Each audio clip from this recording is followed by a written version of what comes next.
How's it going, everyone? Time for another episode of the Go Long Podcast. I'm Tyler Dunn here with Jim Monis. We're remote. We are with our families this fine Sunday night. Got to mix these in from time to time when we've got little ones. One of which on this end going through a little 2-year sleep regression, which is always fun, Jim. You'll be there soon. So I have that to look forward to. Mm-hmm. That's what you're telling me, because we finally have had a nice couple months here of sleep. So that's not possible. But yeah, it's not going to sustain. We're not going to sustain success. Well, Mike McCarthy called it stacking success. You have to stack this. As opposed to all those other head coaches, Jim, that want their success kind of scattered around. Right. And it's better to mix some failures in there. Right. What team doesn't want to sustain success? It's like, we always talk about the press conferences when they start off, and every new coach, and hey, we're gonna be physical, we're gonna be aggressive on defense, and we want to score early in games and get up on teams. It's like, yeah, we'd rather get behind early and we'd rather that route. That's the way. Hey, but let me tell you this though, even though we're remote and the kids are asleep, Hoptimonium's in my hand. I was just gonna say we life can't be that bad, right? And our little girl's the sweetest of sweet little baby. She's unbelievable. We're so I think every family goes through this, so you'll get there soon. You think you're in the clear. It's kind of like the movie The Perfect Storm, where they're catching all those fish, right? And they think life is good, and then boom, the storm hits, and you're up every few hours, and you just roll with it. I love it. Hey, it's all fun. The Perfect Storm, and of course I have to tie a little gambling story into that, but that movie is that's what you're talking about. That whole scene when underrated movie, 100% agree. But when they get the fish, right? What an accomplishment. Can they get back? And it's just like when you take one of these NBA teams and they're up 20 going into the fourth. I mean, it looks so good. You might turn the TV off and go to sleep, and then you wake up in the middle of the night and put that cell phone, and you're like, oh, really? You blew a 20-point lead in the fourth? Like, the NBA is just brutal losses in the NBA. I had that buzzer beater, the alley-oop for Phoenix. DeAndre the other night. I had the Clippers money line. And it was to finish off a parlay, and I was so excited. I felt like, wow, this was a good pick tonight. Like, the Clippers, George misses those free throws. I'm like, okay, you're not going to give up. But yes, you do. You just turn the TV off, call it a night. Man, that's tough. And I got to say, we were ripping the NBA playoffs, a couple podcasts ago, and the Bucks and Giannis for being a regular season player. Man, were we wrong or what? Yikes. We were wrong. And we did say, though, this was Milwaukee's series to win. We did say if they were ever going to do it against Brooklyn, that was the time to do it. And Giannis, the whole team, that team's been banging on the door. They're tough. Yeah. And they're out. I think they're much better than Atlanta. Atlanta's done a nice job, but I think that's got to come to an end. So Milwaukee and Phoenix, the NBA is not real happy right now as far as TV ratings for the finals. Yeah. That's fine. They can cry all they want. I'd take Milwaukee, Phoenix. No, we'll have fun watching because we like basketball, but the casual, But yeah, you're right. We got a little Hamburg. A couple different Hamburg beers in our hands here. You've got the trusty Hoptimonium. I'm telling you, Lakeview Lager, man. Lakeview Lager. It's an OG beer at the establishment. Just smooth, 5.2. It's perfect for this kind of weather, man. We've had 90 degrees like 2-3 days in a row, so it's very crushable, I'd say. Was doing a lot of work around the house. If you mix in a few of these, you're good to go.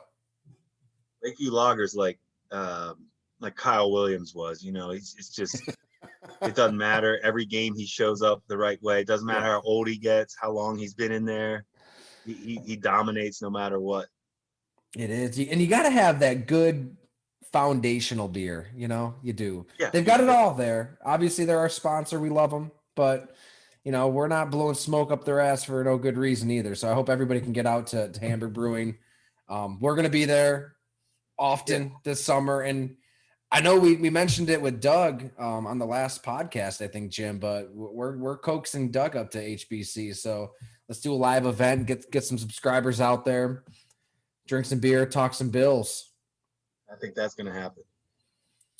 So it's the off season, but there's never really an off season. I wanted to ask you this though, Jim, like as somebody running an NFL team, as you and Doug were for like 4 years, 4.5 years. Yeah. This month in the calendar has to just kind of worry you, right? Like everybody kind of goes home, especially when Rex is bringing in all these personalities and he's taking risks on, well, he's not just taking risks on players. You know, he might even, you know, hire a coach who might fight a kid over a beach chair this time of year. That could happen as well. I imagine in your position, you're wondering what the hell is going to go on right now. Well, as soon as that last mini camp practice ends, you will hear tires screeching out of the parking lot. Players, coaches, including Rex's truck out there, probably, you know, 3:45, 4 p.m. He's out. He's done. Out. So let's go. It's vacation. And I say that in a way where, you know, people don't want, I mean, look, it's a great life in the NFL, but they don't have much downtime. Like you don't, and this is the month where you have it. It's when you get to, you go to wherever beach you like, or whatever your family likes to vacation, you spend time with your family, and it is awesome. But do you get the occasional phone call that Kiko Alonso is done for the year? Is that a possibility? It sure is. You know, so it's stuff like that I never wanted to see Doug's, you know, his name pop up on my cell, because if it did, I was like, he's either close to a beach I'm at or somebody got hurt. So it's you don't want to hear from anybody from your organization this month. No, you just want to go and enjoy your time with your family, gear up for training camp.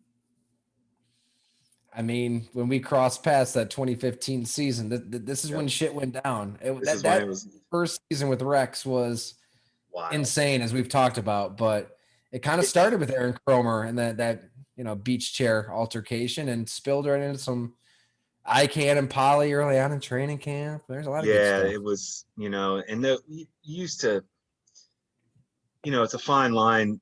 Front office and coaches, there's certain battles you fight, certain ones you don't. IK wasn't one really worth fighting. I mean, it wasn't a big, that was, if I remember correctly, that was after all that. I mean, to us, it was like, hey, training camp. Yeah, that was in camp. It was like, whatever, let's take a shot and see. I mean, Rex had drafted him. So, I mean, you got to give him credit if he stood on the table for the guy and see what he has left. But at the end of the day, IK just wasn't a very good player.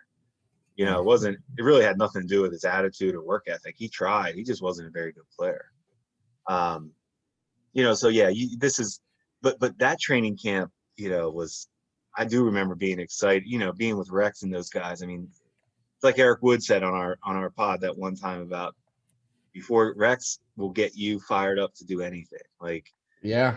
And you talk to him, you're ready to run through a wall. I mean, he really does put the belief in you. So yeah, it was exciting that year. That was a year we were definitely like, let's see what happens. And you know, to your point on that last day of minicamp, I remember the following year he was pretty opinionated. Hey, we're the off-season champs. Like, we just had this great off-season. He was feeling good. I mean, there's two ways to look at it. Obviously, you can say it's ridiculous and, you know, you don't win anything in the off season, but it was a good off season. He was feeling good. Send the boys back home for a month, come back, trying to build a little camaraderie. I get that too. It is, and but you do need to, you know, when you're in that life, it's important to get away from it this month. I mean, you really do. It is, yeah. You don't want to hear from anybody, and the players don't want to hear from anybody either. I mean, they need their time too. So I always think back, this was a month that I always, you know, you always really cherish. You're like, okay, this is time to recharge. Because once you know it, I mean, even when you're covering it, you're in it then. You're in there every day too. So, you know, once it starts, it's nuts. It's so true. It is. And we're going to get into a team in the NFC, a team in the AFC that we both think could sneak up on people this year. I mean, it's that time of year, right? We have to kind of prognosticate and predict and, you know, throw some opinions out there. So we've got some boiling in the oven. But first off, I just want to say, if anybody wants to subscribe, it's a to find time to subscribe to GoLongTD.com. We have a series up on Eric Kramer. I know you checked it out, Jim. Thanks for giving it a look. Just unbelievable. Former Bears, Lions quarterback, what he's been through. We probably talked for over 3 hours, maybe even 4 hours on Zoom and the phone. And my God, Jim, I mean, from his son's heroin overdose in 2011, he kind of spiraled down a deep hole of depression. He was unbelievably honest and open. I don't want to give too much away here, but tried to take his own life. I mean, literally shot himself in the head underneath his chin, and the bullet miraculously didn't kill him.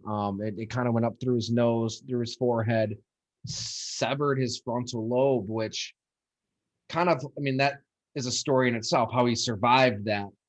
Something that nobody survives. He wrote a suicide note. He did all of that stuff. But then after that, it appeared he was okay. And ESPN did an Outside the Lines story with him. I know at Bleacher Report, Dan Pompei, excellent feature writer, a good friend of mine, did a story. Sports Illustrated did a story. Like, he made the rounds. He gave speeches all about this ordeal and how he's feeling better than ever, mentally, physically. But he wasn't. It's insane. He really opened up on that all, where his brain really was in this fog, and it took him a good 5 years to kind of wake up from this metaphorical coma, because he could kind of process the simple things. He couldn't really understand risk. He just said yes to the last thing that anybody told him. He basically had the brain of a 60-year-old, is what a neuroscientist told him. So, I'm sorry, a neuropsychologist told him.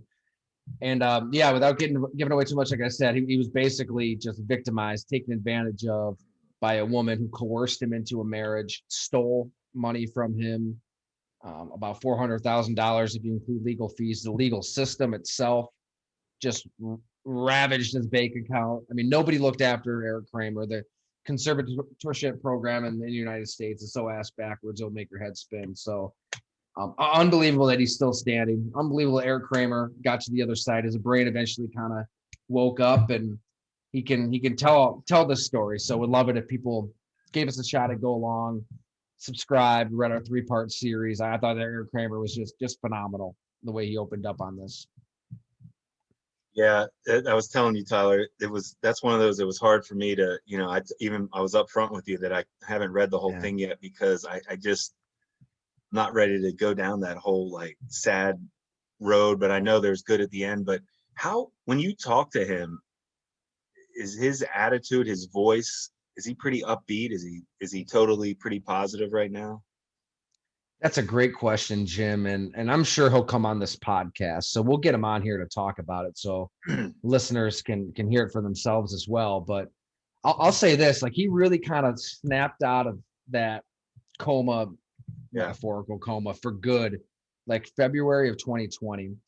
And we first spoke in October, and he was good. I mean, he can really go through every transaction. I mean, he remembers seeing the first thing that he did on the bank account now that this Courtney Bear did. I mean, he can relive this all, like, with an insanely good memory, with the help of his friends, obviously. But he was kind of down at that point in October when we first talked, because he couldn't get a job. I mean, his reputation was tarnished by this woman too. I mean, a domestic violence charge against him just kind of dragged his name through the muck. I mean, it was on TMZ, ESPN, everywhere, CNN. I mean, it was, and as it turns out, what you might have read at the time of that domestic violence was not what happened whatsoever, and allowed her to squeeze more money out of Eric Kramer. It's such a tragedy. Like you said, I don't blame you, Jim. Like, read at your own pace, and that goes for everybody, because it was tough to.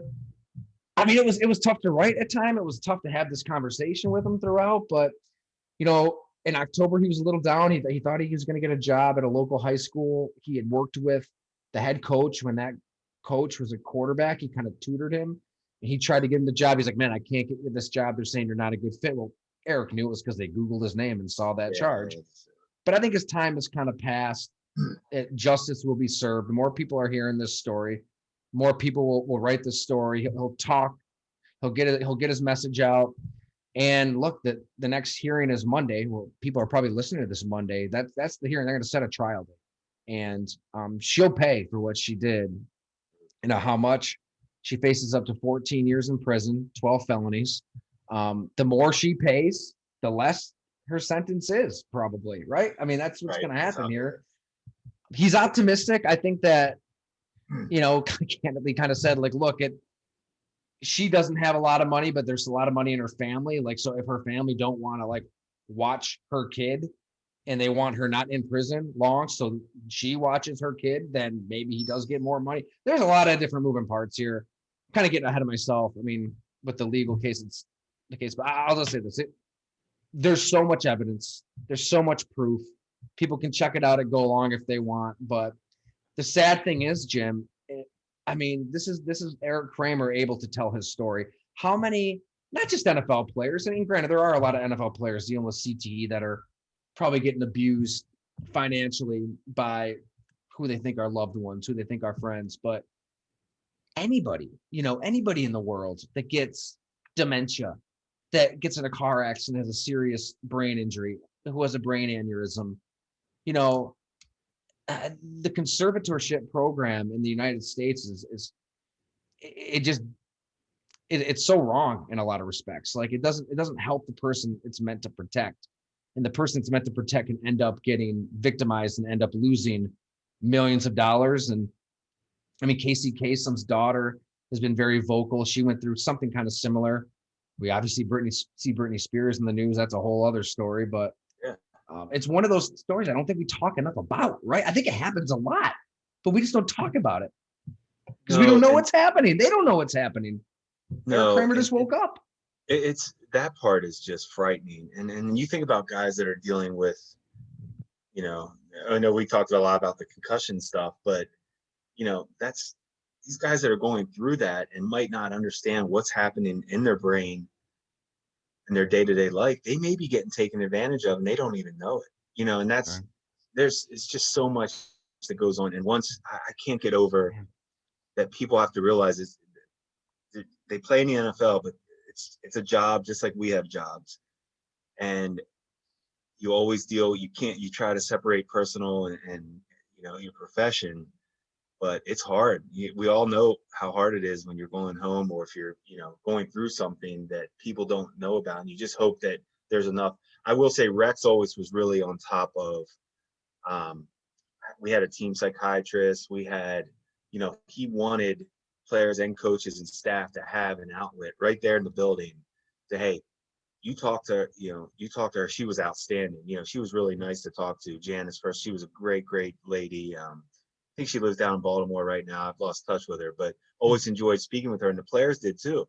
And you would see her speaking, you know, sitting at lunch with, you know, Marquise Goodwin and or whoever, and you could tell that they were having some good heart to heart. She also, you know, players could go in there. She wouldn't tell any of the coaches. She wouldn't tell anybody that, hey, I spoke to him today, and this is what he's going through. It was a totally intimate setting, professional, you know, just like it is in real life, professional psychiatry setting. And I think that's important that there's a lot of outlets to support the players, you know, as far as what they go through mentally and off the field. It's just like what we all go through. And then you look at these guys like Superman, because obviously how they, you know, their speed and explosiveness, and hey, when you go home, it's all human, you know, you're all the same at home for sure. And it's just, you know, it's nice for them to see that teams support them. That's awesome. Yeah, I That's thought that great was to one of hear. the best. Rex, I thought that was one of the coolest things that I saw Rex do. Rex really does care about the players, and that's, you know, was always, it's probably what made him such a successful coach. I mean, he always cared about the players. You know, with Eric too. I mean, Eric Kramer, it started with depression. I mean, really, that first domino was just being out of football for X number of years, being out of broadcasting, not coaching his kids anymore, then losing one son to that heroin overdose, and losing his mother. His dad becomes terminal, loses him. Like, there's, to your point, everybody's dealing with so much. And when you kind of into that mix, throw in potential CTE, throw in the fact that football is the most violent game on earth, and your brain is, yeah, it's protected by a helmet, but your brain is within the skull slushing around. Like, I always found the first chapter of League of Denial so interesting. That the groundbreaking book documentary where they're talking. It starts with a woodpecker on a tree, like banging its head against a tree, and like yeah, because evolution and Darwinian is such that a woodpecker can do that. Like a woodpecker can bang its head against a tree. That's how its brain is in its skull. Like the angles of football and the speed of football and how bit players are getting bigger, faster, stronger, and the collisions, unless you make it tag, unless you make it flag. Like, I'm sorry, Roger Goodell and the 32 owners. Like, there's going to be concussions. This is going to be a problem. And yeah, you can deal with it in the moment. Like, they're trying to with rule changes and throwing the flag more and, heads up football. I mean, I think that there's probably some business interest there on wanting moms to get their kids to play, obviously, but it seems like they're with the current players, they're doing a lot. But I do wonder, like with those ex-players, are you doing enough like later in life when that player could be dealing with something brain-wise, could be taken advantage of, like an Eric Kramer? Like that's why I think he wants the NFL and the NFLPA to kind of get involved, like throw their hat in the ring a little bit and try to change this conservatorship issue in America. I don't know how they do it, but enter the dialogue somehow.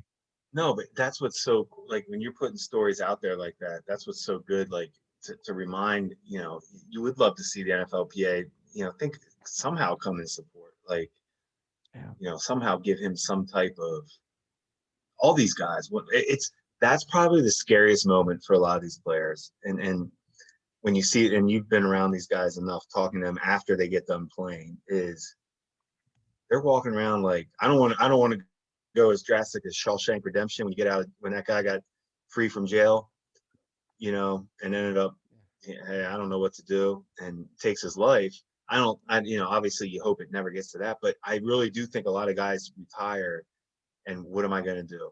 Right. And what's my purpose? What am I doing now? I mean, for all my life, I knew what I was doing. I had my, and now it's, what do you do? What do you do with your life? What's your other interests? And how many guys try to open restaurants that are just disasters, and money pits, and they're just trying to find ways, but it's scary. I think for a lot of those guys, it's scary.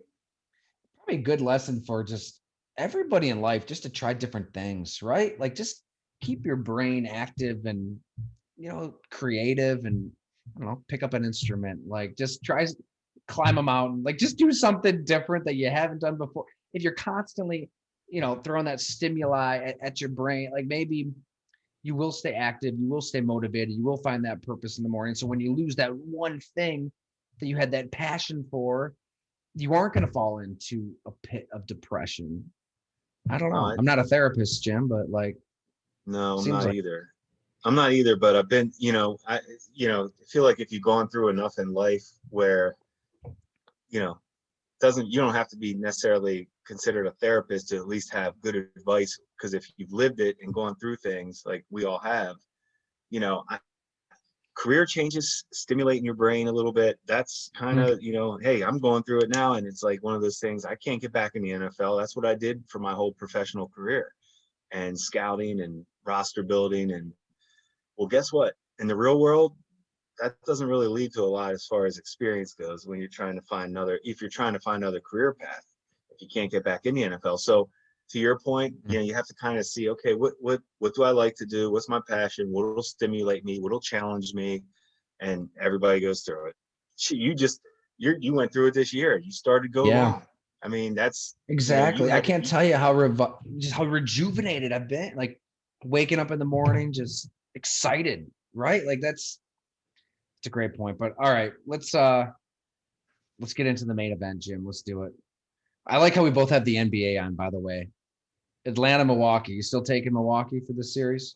Well, definitely for the series, and I'd like to see them win tonight. Oh, I have a cool parlay tonight. I did the Bucks. Listen, this is a good one. The Bucks to win. I just took the Bucks to win. They get the cover by 4 or 5. So Bucks -5. And I took Jessica Pegula tomorrow. She plays tomorrow morning out in Wimbledon qualifying And I put her in my parlay because I was like, let's see what happens. So I got, I love it. I love Yeah. it. There it is. so basically I'm like trying to, hopefully if Jessica wins tomorrow, finish off the parlay and I win some money from I look at it as the Bulls are still paying me a little bit. I like it. I like it. But anyway, Well, all right, let's go. Let's go. Sorry. and to your point, I mean, if one of these NFL teams was smart somewhere, hire this man for the love of God. I talked to a lot of people in this Hey. game. Jim, you're smarter and sharper than a lot of these other jabronis out there. So, Appreciate it, all right, Tyler. let's hear it. Let's do it. We're gonna All right, go. so AFC. Go ahead. Sorry. What? Tell the listeners what we're doing today. So we're kind of looking, Tyler and I were talking, what could be a team that, obviously I think everybody knows the Chiefs, the Bills are obviously going to be knocking on the door. That's the natural, AFC championship from last year. But what are some teams that we really think, could do something this year, either Super Bowl or a team that didn't make the playoffs that might make the playoffs this year, or a team people think might be good, won't be good.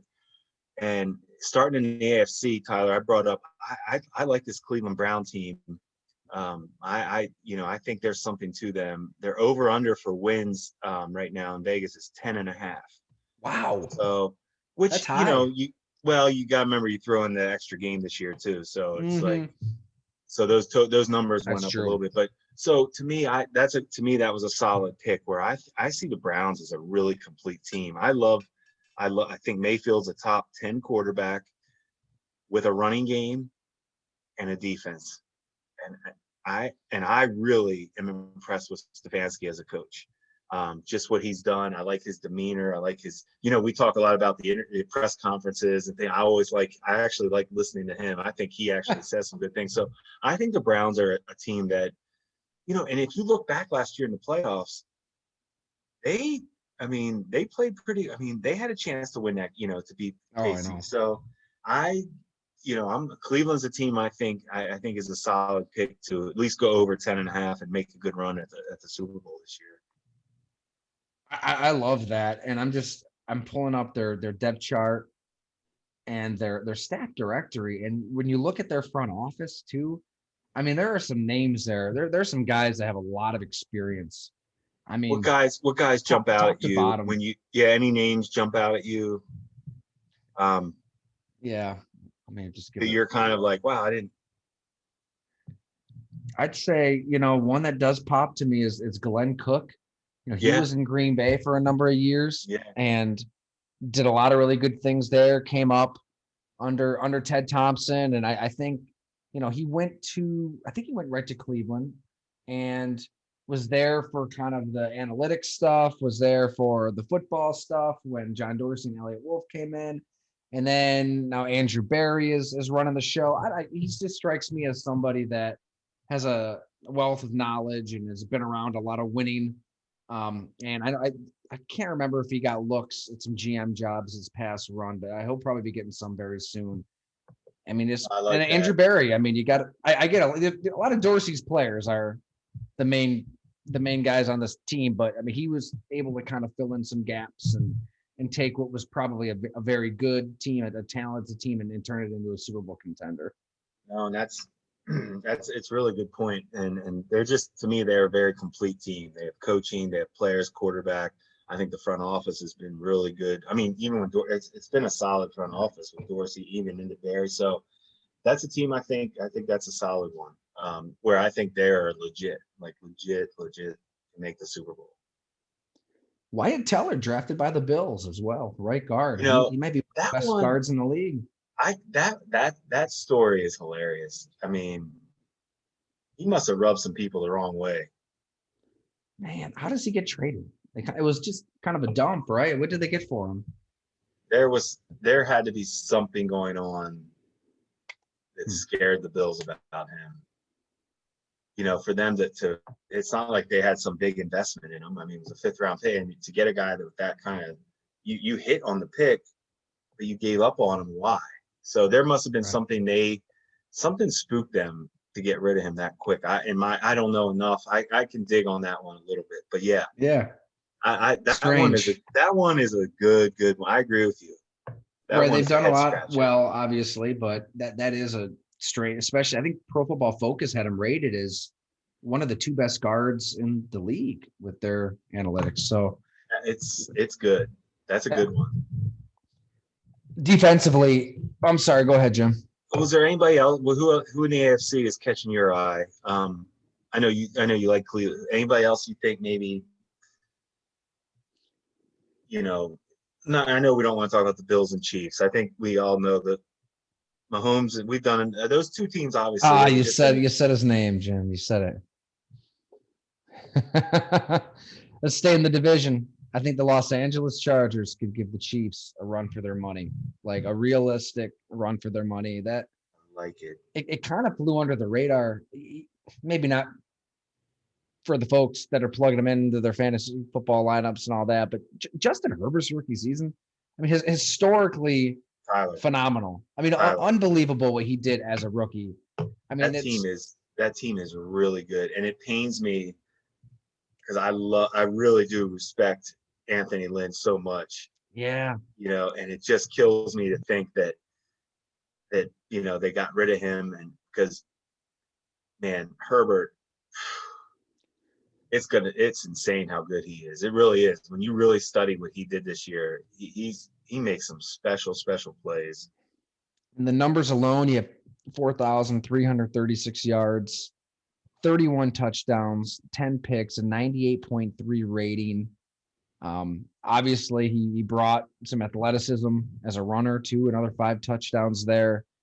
But the throws he made, I mean, just the eyeball test, it just seemed like he had that ability to just stand in the pocket, shuck a guy off left, evade a guy right, know he's going to get drilled in the jaw and deliver that deep out to Keenan Allen, whoever. I mean, only 5 or 6 guys can make that kind of a throw, and he was doing it right away at 22 years old.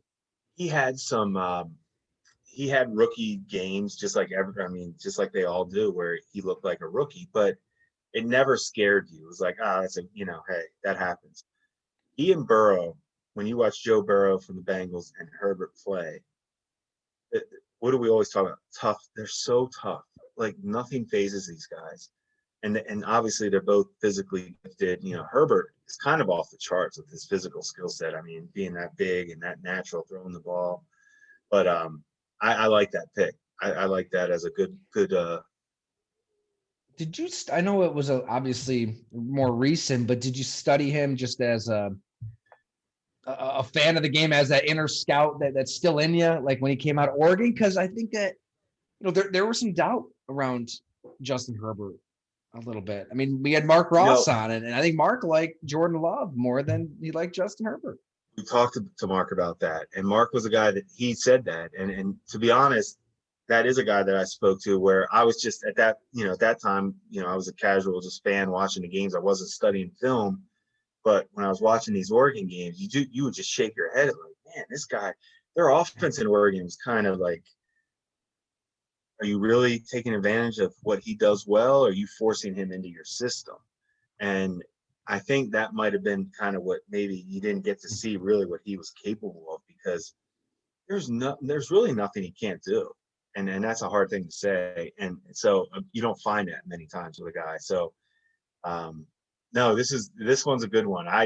This year was fun for me to watch him because, when he got put in, I was thinking, okay, let's see, this could be, and you're like, wow, Mike Williams and Keenan Allen, those guys weren't bailing him out. He was making them better. And that's what we always talk about. When quarterbacks raise the game of other people, he does that. So I like that. I like that as a pick by you. They draft another receiver in Josh Palmer, Tennessee, I believe, right? Yep.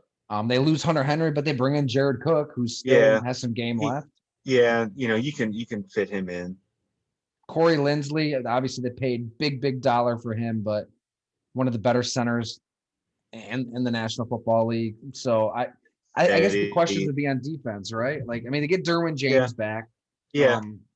No, their defense should be. You're right. I mean, that's the question. But I like that pick as like a team that, we just think of Bills, Chiefs so much in the AFC right now. And I know a lot of people talk about the Broncos, but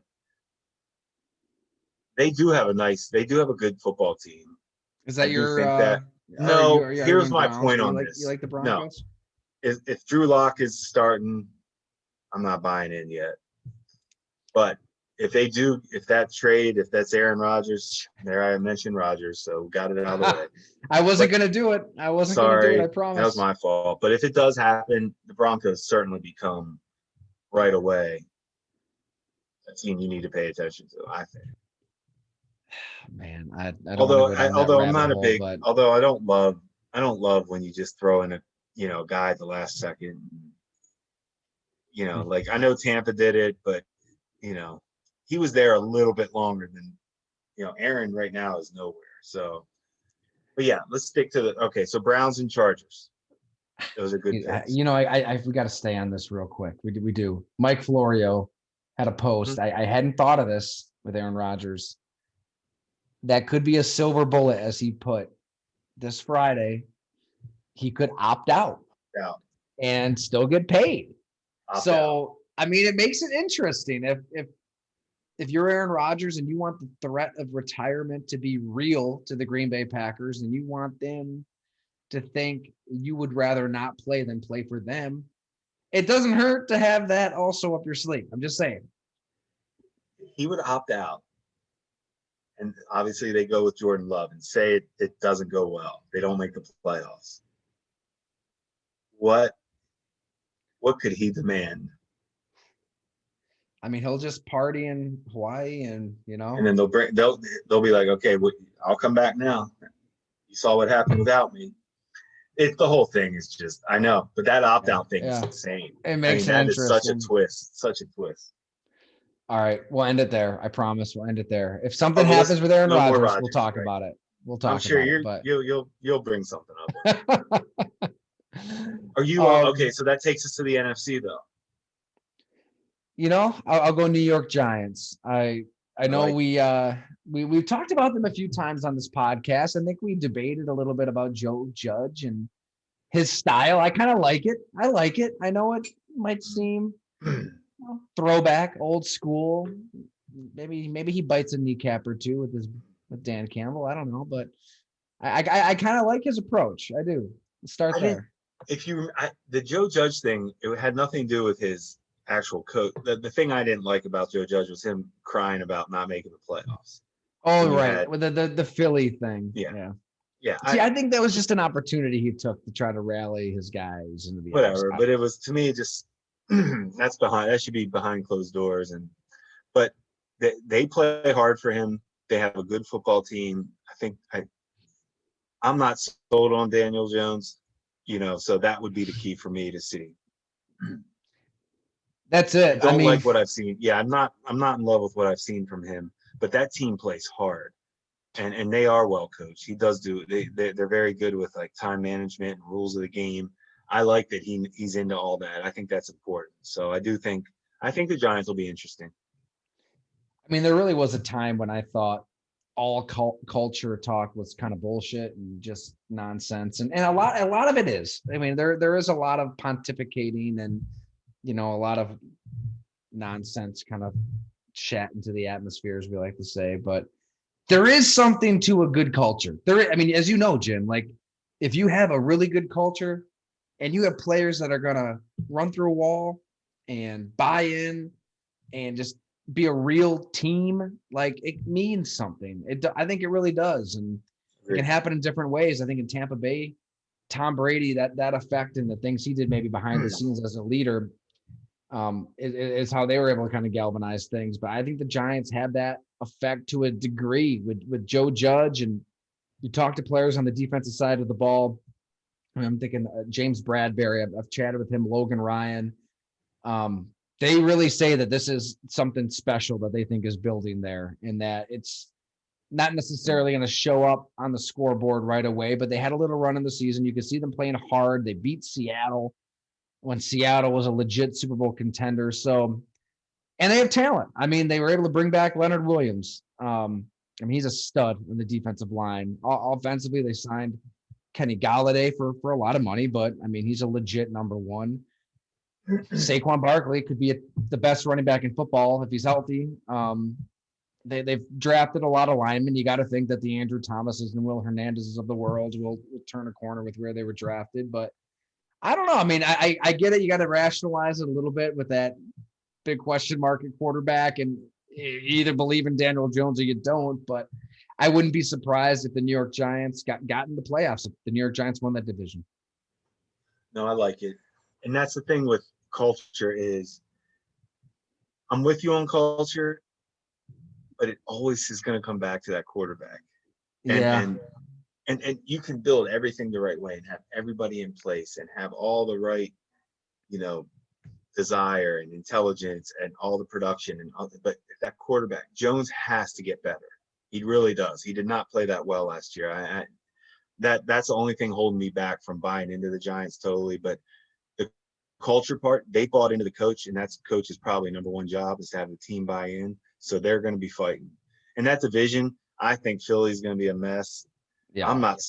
I'm still, Washington, I know everybody's talking about Washington, but as far as like their defense but I mean, I like Fitzpatrick, but I mean, they're, come on. And Dallas, I'm not buying into Dallas. I'm sorry. I like Dak, but I'm not blaming Dak, but that team, I don't think that team's as good as people say they are. So, and I'm not a Mike McCarthy guy at this point, especially from talking with you a little bit, but number one goal is win your division. So the Giants, to me, they could be the best team in that division if Jones takes a little step. That's a great breakdown. I mean, it's a huge if. It's at the most important position in sports. Tyler, to be honest, it is a big if. I really don't think he played very well this year. Like I didn't see a growth in him that you would have wanted to see.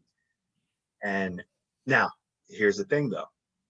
What's a quarterback we always talk about? His first 2 years were shaky, was Josh Allen. So let's that's what I'm saying. Let's see what Jones has to offer, because we know he's fighting hard. We know he's trying. You do see some toughness with him, and he does have some skill. He does make some plays. It's just he's got to get way more. His interceptions are bad. His fumbles are bad. His lack of decision making really has been a question mark for me. Yeah. You just shake your head on a lot of his decisions. So can he improve on that? Sure. So this is it for, I think it's a make or break for him. He's certainly regressed statistically, and he's also 8-18 as a starter. And we just talked about Justin Herbert lighting the league on fire out of the chute. So there's also that. I mean, I get the Josh Allen thing, but like we do see guys instantly bring it. Yes, and those guys usually are pretty special. Yeah. So yeah. All right, I'm not talking myself out of this though. New York Giants. No, I like it. 10-6. I like it. Sorry, 11-6. Book it. Playoffs, division champs. I like it. I'm not against it. I'm not against that, because I do think they can win that division. So yeah. Who do you got, Jim? All right, NFC for me is the San Francisco 49ers, and I don't know if that's considered a crazy pick or not, but interesting pick. Once again, they're over under, I think he's like 10.5 wins this year, just like the Browns. So obviously Vegas feels like they're going to be pretty good. Yeah, Tyler, this is a good football team. They were not healthy. Okay, they have not been healthy. They're going to be healthy this year. And I'm saying if it's Jimmy G or Trey Lance, I'm leaving that. Whoever they pick at quarterback, I will trust Shanahan on that, and he'll figure it out. They have a defense. They have an offensive line. They have a running game, playmakers at receiver, beast tight end. Garoppolo's taking them to a Super Bowl already. So it's not like he can't play. He might not be Shanahan's ideal starter, and that's why they took Trey Lance. But I think this 49er team is pretty good. I think this is going to be a team that's going to, people aren't thinking about them because everybody's just talking about who's going to be the quarterback. I don't really care which one it is. I think Shanahan will get that right. Is there a player on the roster that you particularly loved as a scout or love today that maybe we don't talk enough about? Deebo Samuel. I like it. So tough. He is what give me receivers that are tough and talented like that are just sign me up all day for those guys. Now to that point, just to go like Deebo's a guy that I wasn't scouting with the Bills. I was out of the league at that time, but I always watched South Carolina and was just a big Debo fan. Now, a guy that we did miss on, the whole NFL missed on, was George Kittle, where he went 5th round. I mean, it's crazy, Tyler. It's insane. I was at Iowa's practice that year, and the only reason we were really, Whaley and I went there together, and we were really there to look at, like, Desmond King was talking about, I can't remember if he was talking about coming out early or if he was a senior that year. He may have been a senior, but King was the kind of the corner safety that's with, that's playing well for the Chargers. I think, no, he was drafted by the Chargers. I don't know who he's with now. Anyway, Kittle wasn't like, you weren't blown away watching him. He didn't dominate at the position in the Big Ten. I mean, he made some plays, but you didn't see this. Then he worked out. Then his combine happened, pro day. And you're like, whoa, wait a second. I mean, numbers were off the charts, but the whole NFL saw him the same. I mean, it was almost like we talked about Stephon Diggs. He's almost like Diggs, almost exact, where the whole NFL just whiffed on Kittle and Diggs as far as we all saw him the same as a chance, but I won't even say the NFL whiffed on George Kittle. I mean, what about Kirk Ferentz in Iowa as a football program to not use him? Well, I mean, that's look at his numbers. Like right. He never had more than 22 receptions in a season. His first 2 years, he had, all right, let's just go right down it. 2013, 5 catches for 108 yards. 2014 at Iowa, 1 catch for 25 yards. 2015, 20 catches for 290 yards, 6 scores. 2016, 22 catches, 314 yards, 4 scores. I mean, it's incredible that Kirk Ferentz is the longest tenured coach in college football. I know he's won a little there, but the more you talk to players that come out of there, it's like they go and say like, "Oh my God, I had this gift, I had this skill, I had this talent. Why are we playing this way?" It's straight out of 1962. And as an NFL scout, that would drive me nuts. That, like, Kittle's whole season at Iowa, I feel like he's had in one game before, where he's had like 15 catches for like whatever. It's just, that's what I'm saying. That's how crazy, scouting is, where, hey, when he worked out, and, we kind of joke about workout numbers, but here's where it goes, where, hey, his workout numbers were off the charts.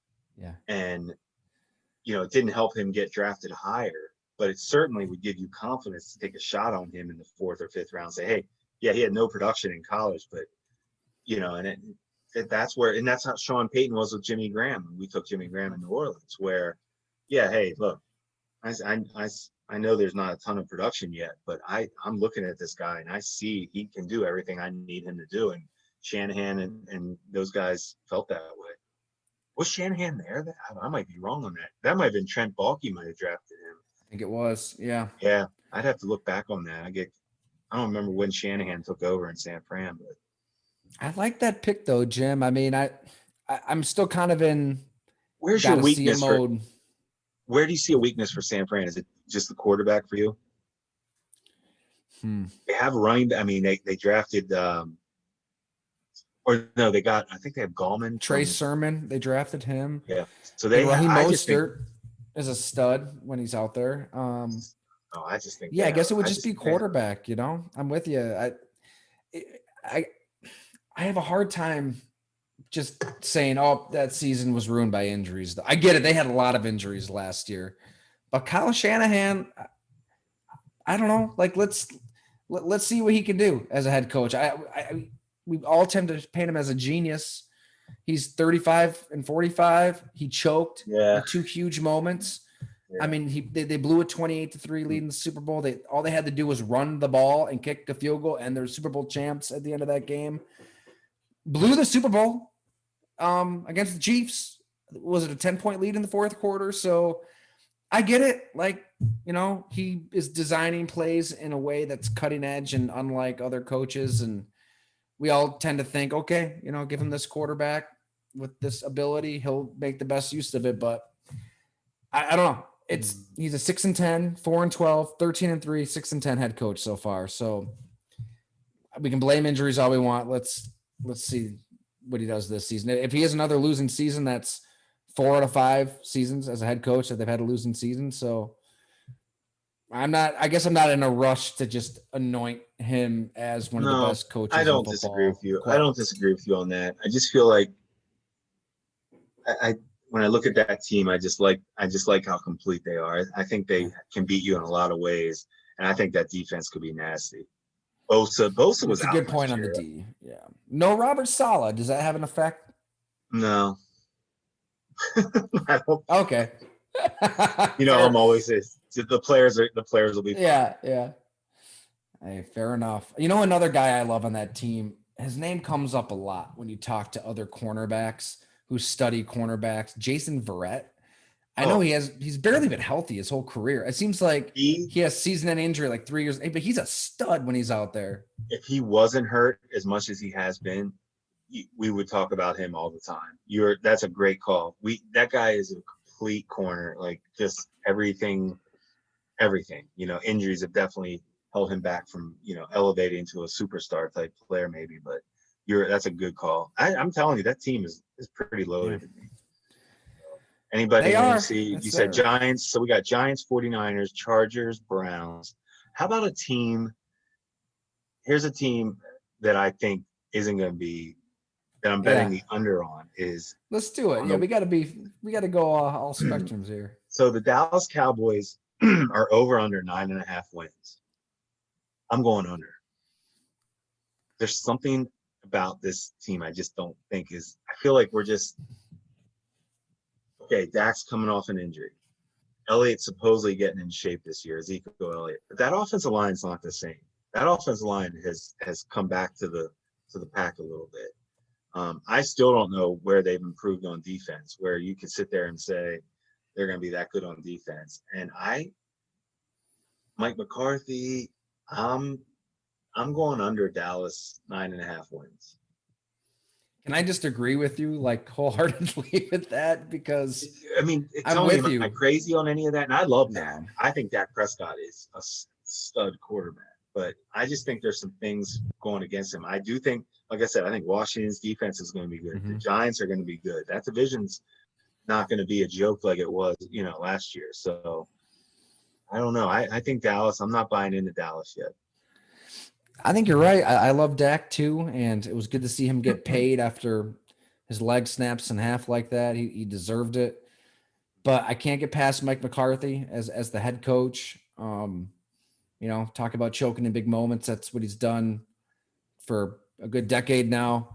And just the way that practice is conducted and the day-to-day life is when he's the head coach. I thought obviously the whole massage anecdote is what a lot of people ran with in the story I did at Bleacher Report. But I thought more telling than that was a player telling me that, all of his attention at practice was toward the offensive side of the ball.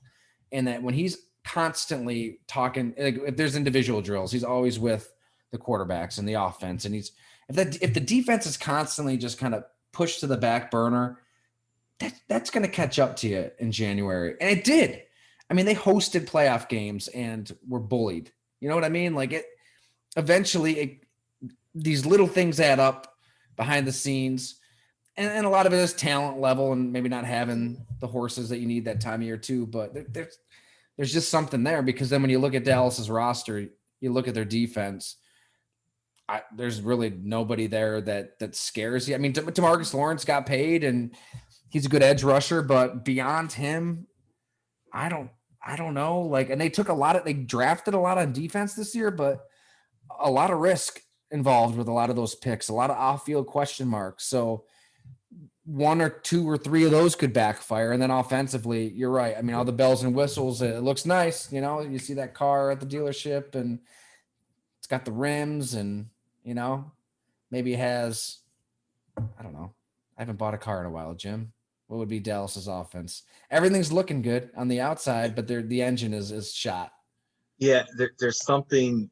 It's one of those you wouldn't be able to figure out. Like, man, this car on paper looked great. Like, they got used. I don't see where the weakness is, but just not. that And could Jerry be Jones is Like, that snake oil salesman, right? In the back office no selling you doubt, that car.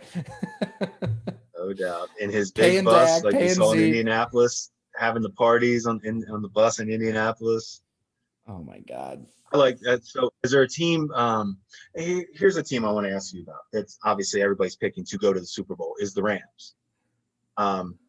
Is it that simple? Are they going to get Stafford and just go? Part of me wants to say they don't do it. Like, I really don't want to. Like, are they really just going to go to the Super Bowl? But man, they do look pretty loaded. They do. I'm pulling up their roster here again, but like, Are you buying into that? That's what I'm asking you. Are you buying into I mean, them? Definite kind of NFC favorite to win the Super Bowl? no, I don't think so. And we've probably talked about Stafford here and there. We do. Watching him in the We have. NFC North as long as I have, it just seems like a lot of those numbers they're empty numbers. It's at the end of games, and I get it. People love to mock wins, losses, and say it's not a quarterback stat, but he's been in the league since 2009. He's been a starter since 09, and he's 16 games under 500 as a starter. Like, that's who you're going to say is absolutely going to make you a Super Bowl contender. I They don't have to. see I it. mean, no, we talked about it when the trade went down. I mean, this McVay, he's all in. I mean, this is his. They got to get to the Super Bowl this year or next year, or else I think McVay's probably out.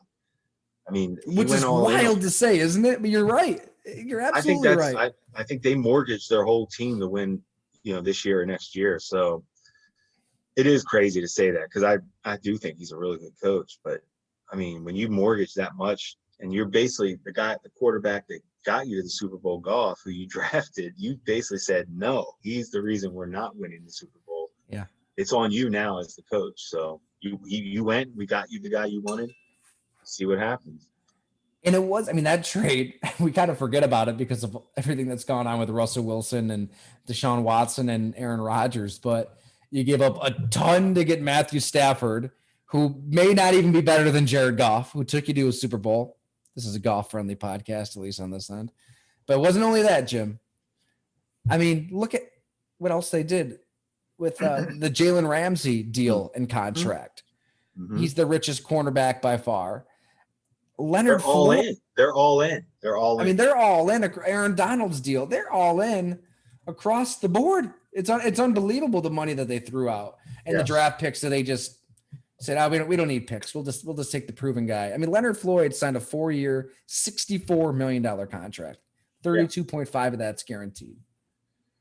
I mean, the team that drafted him, he didn't get it done for them. The Bears. I mean, that's a crazy one. Your Goff, you're talking about your boy Goff. I had to sneak that in, The over-under for Detroit Lions wins is 5. I'm taking, just so you know, I'm betting the over on Detroit because I believe in your scouting abilities. If Goff can't win at least 5 I push. If Goff can't win 5 games, 6, give me 6. Come on. Brad Holmes. I'm not a gambling man, but it might be time. Detroit, I mean, we saw with Brad Holmes, they drafted the Oregon offensive tackle to protect him. They've loaded Goff up with talent. So it's they've loaded. It's a plethora of riches over there in Detroit. I mean, hey, they added my boy Jamal Williams at running back. You bring him in. Let's pull up the Lions here. Look at that. Look at those riches. You got Penei Sewell. Did I pronounce that right? Oh, yeah. Khalif Raymond. I kind of liked him in Tennessee. Underrated. Tyrell Williams. Brashard Perriman. I'm telling you. Quintez Cephas. Geronimo Allison. Yeah, not a lot going on. I'm looking at that defense. I'm not seeing a lot. 5 might be a little high, Jim. I'm just counting on Goff to he'll get you 5. No, my boy he'll get you 5. He'll get you 5. I'm doing it. You know what? If it doesn't happen, it doesn't happen. You know what? We might have to do the next podcast at the casino, and I'll throw down some money on that bet. You know, I think they'll get the It'd be 6. fun. Hey, they got TJ Hawkinson, right? We- Hey. Well, any other teams that we should head on before we sign off? I like that. I think we did good. Well, Anytime that you was can fun. mix in, anytime you can go from, we go from Eric Kramer and finish.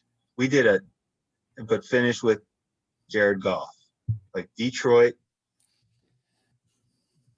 did pretty We good. gotta, I'll try to get Jared Goff on this podcast too, or something to go along because it's time. It's time. Hey, Brad Holmes, he said that he's not just a bridge option. So that was the news yesterday. They don't see him as just a bridge quarterback. I will say this, Jared Goff, we just said Matthew Stafford, what was he, 14 games under Out there, 500? say it. Jared Goff, 42-27. I think he has the most wins this side of Tom Brady since 2017. For This what should it's be worth. the easiest. This should be the easiest money I've ever made. Did you mortgage little Walter's college tuition? I hope not. Okay, No, good. no. Okay. Not How much we that- talking here? No, not enough it's not, it won't hurt me. Okay, good. All right. All right. Well, that was fun, everyone. Thanks for listening. If you made it to the end here, we appreciate it. Hey, this week we're going to have Jeff Schwartz on the podcast. So looking forward to that.